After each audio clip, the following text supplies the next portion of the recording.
Radhe Radhe. Welcome back to my channel Mrs Bhatia vlogs. कैसे हो आप सब? आई होप आप लोग बहुत ही अच्छे होंगे। आप लोगों की ब्लेसिंग से मैं भी बहुत ही अच्छी हूँ। तो अभी मैं आ गई हूँ किचन में और बना रही हूँ डिनर। आज मैं बना रही हूँ आलू और लॉन्ग बीन्स की सब्ज़ी। इसे बरबट्टी भी बोलते हैं। आपके साइड इसे क्या बोलते हैं मुझे कमेंट करके ज़रूर बताना। बहुत दिनों बाद बना रही हूँ और सिंपली मैंने ज़ीरे का तड़का देकर प्याज डाल दिया था ऑयल में, फिर आलू डाला है और साथ के साथ ही मैंने इस बरबट्टी को ऐड कर दिया है। इसे थोड़ा सा ढककर पकाएंगे जब तक हम लोग यहाँ पे मसाले रेडी कर लेंगे। मसाले मेरे एज इट इज़ हमेशा सेम जाते हैं। लहसुन, अदरक, मिर्च, थोड़ा सा खड़ा धनिया, थोड़ी सी ज़ीरा, बस इन सबको मैं थोड़ा सा पानी डालकर उसे पेस्ट बना लूँगी कुछ इस तरीके से। और बस ये अच्छे से भुन गई है। अब हल्का सा भुन जाने के बाद मतलब 3-4 मिनट इसे हल्का भून लेने के बाद हम लोग नमक और हल्दी टेस्ट के अकॉर्डिंग यहाँ पे ऐड कर देंगे। उसके बाद फिर हम लोग मसाले ऐड करेंगे। अब ये मेरी स्टील वाली कढ़ाई है ना, इसमें बहुत जल्दी जल्दी नीचे से लग जाती है, तो फिर मुझे थोड़ा इस पर मतलब ध्यान देना पड़ता है। ऐसा नहीं कि भाई मैंने चढ़ाकर छोड़ दिया या फिर बहुत देर बाद चला रही हूँ। और यहाँ पे अब मैंने मसाला ऐड कर दिया है, साथ के साथ ही मैंने एक टमाटर भी ऐड कर दिया है और मिक्सर जार को धोकर भी उसमें बाकी बचे जितने भी मसाले होते हैं वो भी मैं खंगाल कर अच्छे से डाल देती हूँ, ताकि बिल्कुल भी 1% वेस्टेज ना हो। और बस इसे फिर हम लोग ढककर पकाएंगे। और थोड़े से अब सूखे सूखे मसाले भी हैं वो भी ऐड कर देंगे। तो सूखे मसाले में मेरा हमेशा सेम रहता है, और लाल मिर्च पाउडर, किचन किंग मसाला, धनिया पाउडर और थोड़ा सा चाट मसाला।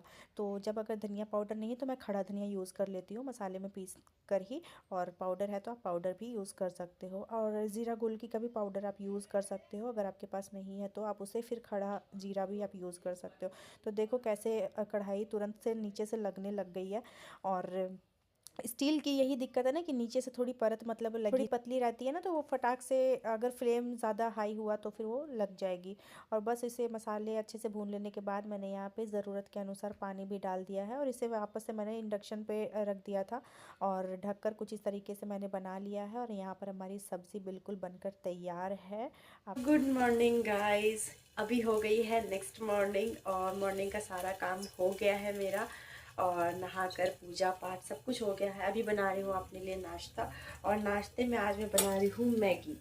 बहुत दिनों बाद मतलब मैं ना ये मैगी वगैरह भी खा नहीं रही हूँ, लेकिन आज कुछ मुझे ऑप्शन ही नहीं समझ में आ रहा नाश्ते में, क्योंकि हस्बैंड को मैंने ना ब्रेड ऑमलेट बना कर दे दिया था।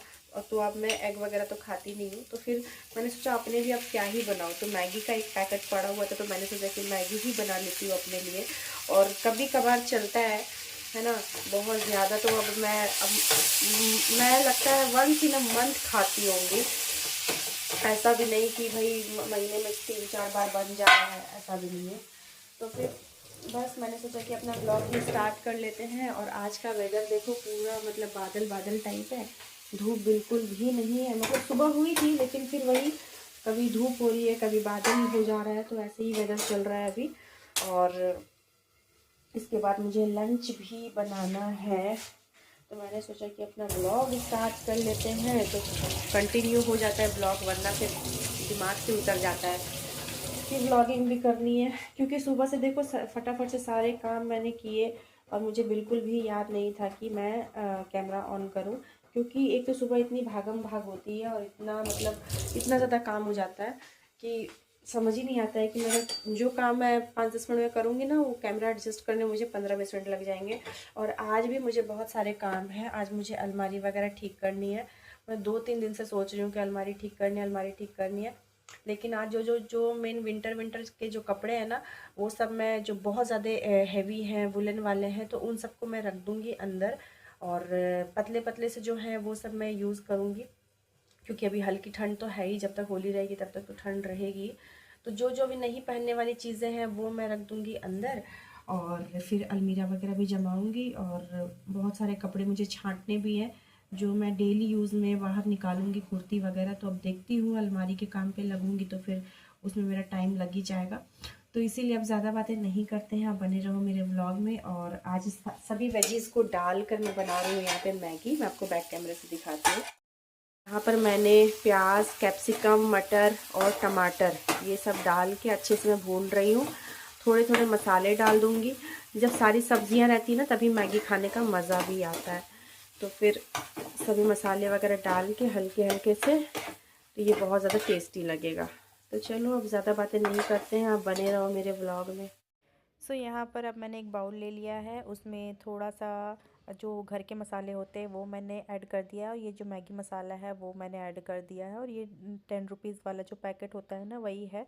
और आजकल 10 नहीं, आजकल 12 या 14 रुपीज़ का ये पैकेट हो गया है।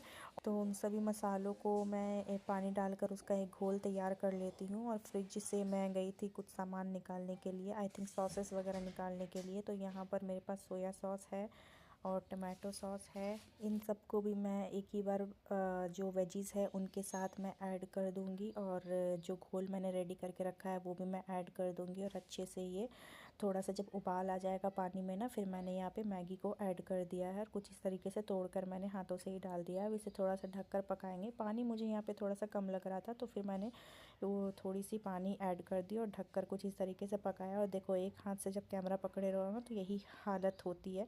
और जैसे ही मैंने प्लेट हटाई वो प्लेट जाकर नीचे गिरा, और एक हाथ में तो फ़ोन है। अब भाई कब ट्राइपॉड ले पाऊँगी वो देखती हूँ।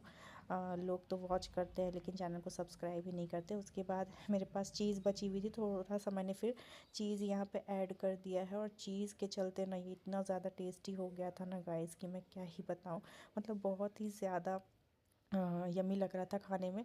मैं तो ज़्यादातर इसी तरीके से बनाकर खाती हूँ। आप कैसे बनाते हो आप मुझे कमेंट करके ज़रूर बताना। और फिर से थोड़ा सा मैंने ऊपर से कुछ इस तरीके से गार्निश कर दिया था चीज़ को, और जब वो मेल्ट हो रही थी ना तो बहुत ही ज़्यादा यम्मी लग रहा था। और कुछ इस तरीके से इसकी जो स्प्रिंकल्स है वो आ रहे थे खाने में, तो फिर बहुत ज़्यादा टेस्टी भी लग रहा था। आप ये वाली रेसिपी ज़रूर ट्राई करना, और अगर आप कैसे बनाते हो वो भी मुझे कमेंट करके ज़रूर बताना। अब मैं यहाँ पर आ गई थी अपने इस रैक को खाली करने के लिए। यहाँ की हालत देखकर ही मैंने तो पहले सिर पकड़ लिया कि भाई कैसे मैं इसे सेट करूँ, कुछ भी समझ नहीं आ रहा था। और यहाँ पे सारे मैंने वुलन कपड़े ही रखे हुए थे, क्योंकि और कहीं जगह है नहीं कपड़ों को रखने की। और वुलन कपड़े इतने मोटे मोटे आते हैं कि इन सबको अलमीरा में कहाँ ही रखूँगी। और जो बेडशीट वाला ऑर्गेनाइज़र बैग था वो भी मैंने पहले हटाया, मतलब पूरा रैक मैंने खाली कर दिया।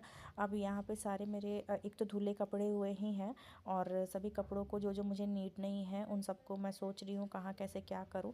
तो कुछ इस तरीके से मैंने एक्सप्रेशन दिया सोचते हुए, और बस सभी कपड़ों को मैंने लगाया अपने ठिकाने। और आ गई हूँ अब यहाँ पे अलमीरा में। तो वहाँ का सेक्शन पहले मैंने इसलिए खाली कर दिया क्योंकि अब यहाँ से जो मैं कपड़े छाटूंगी ना वो कपड़ों को मैं वहाँ सेट करूँगी। मतलब कि डेली जो मैं मंदिर वगैरह जाती हूँ या फिर मार्केट वगैरह निकलती हूँ ना, तो उन सब के लिए कपड़े जो मेरे अलमीरा में पड़े हुए हैं वो उन कपड़ों को मैं वहाँ रैक पे एडजस्ट कर दूँगी, और ताकि अलमीरा मेरी थोड़ी सी खाली हो जाए। और सबसे पहले मैंने ये ऑर्गेनाइज़र वाला बैग निकाला जो मेरे पास 6 पीस हैं, और 6 पीस में मैंने 2 या 3 पीस में सिर्फ साड़ियाँ रखी है। तो मैंने सोचा कि साड़ियों को जो सेक्शन है वो मैं ऐसे ही रहने देती हूँ, और 2 में मैंने सूट या लहंगे कुछ ऐसे रखे हुए हैं। तो फिर मैंने सोचा कि वो सारे सूट तो बहुत कम ही निकलते हैं, मतलब हैवी हैवी सूट हैं वो सब। तो मैंने सोचा कि उन सबको मैं अलग रख देती हूँ, और मतलब बाहर निकाल के मैं ऐसी अलमीरा में अच्छे से तय लगा कर रख दूँगी। और ये ऑर्गेनाइज़र बैग खाली करके जो डेली यूज़ वाले कपड़े होते हैं उन सबको मैं रख दूँगी। तो बहुत दिमाग लगाने के बाद मुझे समझ नहीं आता कहाँ से कौन सा काम स्टार्ट करूँ। पूरी अलमारी की तो ऐसी बैंड बजी हुई थी कि समझ ही नहीं आ रहा था। और सबसे पहले एक सेक्शन मैंने इस साइड का खाली किया, आप देख सकते हो अभी वो पूरा खाली है। अब मैंने सबसे पहले जो साड़ी का ऑर्गेनाइज़र बैग है वो मैंने रखा। इसमें सिर्फ साड़ियाँ ही साड़ियाँ हैं, और एक बैग में करीबन 7 से 8 साड़ियाँ आराम से आ जाती है। मतलब सही है, ये ऑर्गेनाइज़र बैग अच्छा यूज़ हो जाता है। तो देख सकते हो आपने, 2 बैग मैंने रख दिए हैं सिर्फ साड़ियों के, और उसके ऊपर जो हैवी हैवी 2 लहंगे हैं मतलब मेरे, तो उन सबको मैंने तह लगा कर रख दिया है। अब जो हैवी हैवी सूट हैं जैसे कि शरारा है, गरारा है, पजामे हैं, लहंगे हैं, मतलब जो भी हैवी हैवी है जो उन सबको पहले मैंने अच्छे से तय करके रख दिया। जिसकी दुपट्टा वगैरह मतलब बहुत ज़्यादा हैवी है उन सबको मैंने एक साथ अच्छे से रख दिया है, और सभी कपड़ों को। और इस साइड जो जो छोटा वाला सेक्शन है ना, उधर मैं नॉर्मली जो यूज़ हो सकते हैं कपड़े वो सब मैं निकालूंगी, और इधर जितने पार्टी वेयर या फिर शादी फंक्शन में पहनने वाले सूट हैं उन सबको मैं रख दे रही हूँ। और ये देखो गाइस, मेरी शादी का सूट, ये मेरी फेरे के टाइम का सूट है जिसकी पूरी बैंड बजी हुई है। मतलब अंदर रखने की वजह से वो इतने मुड़ गए ना, क्योंकि वो प्योर कॉटन का कपड़ा है। और इसकी पजामे की हालत की भी मतलब पूरी बैंड बजी हुई थी। इसे बिना आयरन किए तो खैर पहन ही नहीं सकते, और इतना हैवी सूट है कि वो वैसे ही बहुत ओकेजनली निकलता है। उसके बाद ये सूट है मेरी दिवाली के टाइम का, जो मैंने फिरोज़ी ब्लू कलर में लिया था। वो भी मैंने सिर्फ एक बार पहना है। और इधर जितने भी कॉटन के सूट सब हैं उन सबको मैंने इधर रख दिया। अब ये वाला सेक्शन मैं खाली कर लेती हूँ अच्छे से। उसके बाद जो अब मीडियम कैटेगरी के जो कपड़े आते हैं, मतलब जो बहुत ज़्यादा हैवी भी नहीं है, जो बहुत ज़्यादा लो भी नहीं है, मतलब कि आप उसे आराम से ऐसे पार्टी में भी पहन सकते हो, नॉर्मल मंदिर वगैरह भी जा सकते हो, और मार्केट भी जा सकते हो, मतलब आप कहीं भी जा सकते हो पहनकर। वो सारे सूट को भी मैं अच्छे से फ़ोल्ड कर ले रही हूँ। और ये एक जो वाइट कलर की कुर्ती थी वो मेरी शादी से पहले की कुर्ती है, और वही मैं सोच रही हूँ कि होली के टाइम पे पहन लूँगी, क्योंकि होली के टाइम पे ना मेरा एक ड्रीम है वाइट कलर के कपड़े पहनकर होली खेलने का। ये सब तो भाई टीवी सीरियल में ही हमने देखा है कि वाइट कलर के कपड़े पहनो और होली खेलो। तो मेरे पास ऑलरेडी एक वाइट कलर की फुल लॉन्ग कुर्ती है, जो बिल्कुल जिसकी लेंथ पूरी मतलब मेरे पैरों तक है, जहाँ मतलब एंकल तक उसकी लेंथ है। तो काफ़ी अच्छी है, और वो मैंने सिलवाई थी। तो देखती हूँ, उसी को मैं सोच रही हूँ कि होली के टाइम पर पहन लूँगी। और अभी बेड मेरा पूरा भरा पड़ा है, और नीचे का सेक्शन जो है वो मैंने अच्छे से साफ़ कर लिया था और तय करके रख भी दिया था। तो इसीलिए सेक्शन बाय सेक्शन करोगे तो आपके ऊपर भी बर्डन नहीं पड़ेगा, और सारे काम भी आपके होते चले जाएंगे। अगर आप एक ही दिन में सोचोगे कि भाई पूरी अलमीरा साफ़ कर लूँ, पूरा बेड बॉक्स साफ़ कर लूँ, तो आपके ऊपर भी इतना ज़्यादा बर्डन पड़ जाएगा कि आपको समझ ही नहीं आएगा कि कहाँ से कैसे क्या करूँ। मुझे 2 सेक्शन में ही मैं कितना सोच में पड़ गई थी कि मुझे कैसे क्या करना है, क्योंकि कपड़ों का जो सेक्शन है मुझे डिवाइड भी करना था कि कौन से कपड़े मुझे कहाँ रखने हैं। तो यहाँ पर ये ग्रीन वाला सूट था, और ये सारे कॉटन सूट है जो मैं नॉर्मली मंदिर पर्पज़ से ज़्यादातर यूज़ करती हूँ। तो उन सबको मैं ऊपर ऊपर ही रख रही हूँ, ताकि ईज़िली निकाल लूँ, और एक कपड़े निकालूँ तो बाकी कपड़े मेरे ख़राब ना हो। उसके बाद यहाँ पर जो लेगिंग्स वगैरह है वो सबको भी अच्छे से मैंने फ़ोल्ड कर लिया। अब नीचे आप देख सकते हो कार्टन का डब्बा रखा हुआ है, ब्राउन कलर का आपको डब्बा दिख रहा होगा। उसमें ना सिर्फ एक डब्बा सिर्फ दुपट्टे का कलेक्शन का रखा हुआ है, और एक डब्बा सिर्फ लेगिंग्स के कलेक्शन के रखे हुए हैं, ताकि अगर मुझे सिर्फ अलग अलग दुपट्टा निकालना है तो फिर वो मैं आराम से उसमें से निकाल लेती हूँ। और जैसे सूट के दुपट्टे होते हैं तो वो मैं सूट के साथ ही रखती हूँ, और जैसे जो अलग दुपट्टे होते हैं जो आप किसी भी सूट पर ले सकते हो, तो उन सब का दुपट्टा का एक कलेक्शन मैंने बनाया हुआ है, और लेगिंग्स के भी कलेक्शन मैंने बनाए हुए हैं, ताकि उसमें से मैं आराम से इजीली निकाल लूँ। सो यहाँ पर अब मैं नीचे वाले सेक्शन का जो कपड़े हैं वो सही कर रही हूँ, क्योंकि नीचे वाले सेक्शन से ही सारे कपड़े मुझे ऑलमोस्ट निकालने थे, जो जो मैं डेली वेयर में यूज़ कर सकती हूँ। क्योंकि बहुत सारे टॉप्स और बहुत सारी कुर्तियाँ ऐसी पड़ी हुई है जो बहुत पहले पहले की रखी हुई हैं, और वो बस रखी हुई हैं, ना मैं घर में ही पहन पाती हूँ, ना मैं कहीं बाहर जाती हूँ तो पहन पाती हूँ। और फिर ऐसा लगता है कि उसका टाइम भी, उसका फ़ैशन भी चला गया। तो फिर इसी वजह से मैंने सोचा कि अब उन कपड़ों को भी बाहर निकालते हैं, सामने रहेगा तो फिर वो पहनने में याद भी आएगा कि हाँ चलो मैं पहननी है। तो फिर कुछ जो टॉप्स वगैरह हैं, जो कॉटन के टॉप्स हैं, कॉटन की कुर्तियाँ वगैरह हैं, उन सबको मैंने बाहर निकाल लिया है। और ये वाला सेक्शन भी थोड़ा सा सही कर दूँगी। अब नीचे यहाँ के सेक्शन में ना मेरा जीन्स और टॉप के कलेक्शंस ही हैं, तो फिर टॉप्स वगैरह को भी मैंने ज़्यादा ज़्यादा तो खैर टॉप्स वगैरह नहीं है, फिर भी जितने हैं अच्छे खासे हैं, तो 3-4 टॉप्स को मैंने बाहर रख लिया है।